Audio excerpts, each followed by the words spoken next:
nze papa mbadde mbuuza nti kusalawo kulungi okusalawo okwerekereza ky'oyagala ku lw'abalala katugeze nze first born naye olumu kuba mama wange nakuzibwa single parent we yanova yandekera baganda bange nga bato nangamba bakulekedde omu yalina emyaka 2 omulala 4 nakugamba nokugamba nti abakulekedde balabirire kuba bali batuletedde maama omulala nga tatuyisa bulungi nga yenze tomukuba tokolaki so kati okuva mbuto bwange kyenjagala oluusi nkyerekereza kulwabala kusalawo kulungi kubanga oluusi kinkosa nekulira nga kinumye ebintu bingi ebimpitambulamu nengamba kasita nakiyitako naye oli nakiyitako tekyangi nenkitawo ekyo naye ngaoluusi kirina ekitundu kunze kikinzigyeko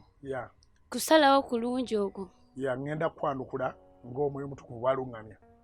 1 mu bantu tulina okubalansinga teweemalangawo ku lw'abalala kubanga bakyakwetaaga. Bw'oba oli wakugaba mmere kakasanga naawe osigazaawo gy'olya. Bw'oba oli wakukozesa musaala gw'okakasanga naawe osigaza ogukuyamba. Bw'oba oli wakugaba ngoye kakasanga naawe olina ekyokwambala. In other words, abantu balina ebizibu ate tebijja kuggwaawo. Yesu alina obusobozi obugaggawaza abantu bonna. Naye yagamba nti abaavu muli nabo emirembe gyonna. N'olwekyo eyali agamba tebasiiga amafuta ku bigere bya Yesu kubanga bandigatunze ne bajjamu ssente ne ziyamba abaavu.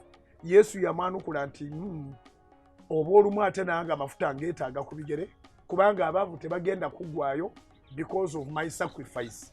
You understand? Naye mu ngeri endala it is a good decision to make. Kusalawo kulungi era tewejjusa lwa kusalawo. Katonda yatutonda to live for others, not to live a selfish life. Living selfishly, it hurts a lot. Ekintu ky'ogabidde omuntu kati gwe ina experience emala kiwooma nnyo okusinga ky'olidde.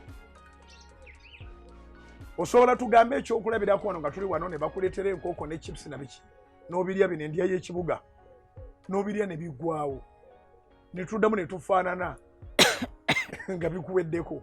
Naye singa ffenna tuba tukuttemu ka chips kamu ne mubaamu omunagga nti wabula nze enjala ebadde ndi bubi era ekyo ky'onkoledde Mukama akuwa omukisa. Weerabira kye watestinze ku limi lwo n'obeera ng'ojjukira ekyo era n'obeera inspired okubanga tojja kulyanga we kojja kulyanga n'abalala. We are created to live for others. Nkuwa ekyokulabirako ekyeyerekereza byonna ye Yesu yerekereza ebitiibwa by'omu ggulu byonna n'ajja mu nsi ey'abantu abatali appreciative n'akamu naye ne yerekereza. He is the King of Kings. Engule y'omuntu abeererawo abalala teri mu bantu eri wa Mukama. Nkiddemu engule y'omuntu abeererawo abalala teri mu bantu eri wa Mukama. Era ojja kwekanga ng'oyinza okuweerera bangi ne bakuvuma obwavu n'obunaku kubanga baamala okusoma ne bafuga n'emmotoka ng'oli awo basobola n'okukulangira. Yani yali akugambye nti weeweeyo ku lwaffe, ani yakugamba otuweerere? So ndi mu kukireeringa obwongo bw'abantu bangi.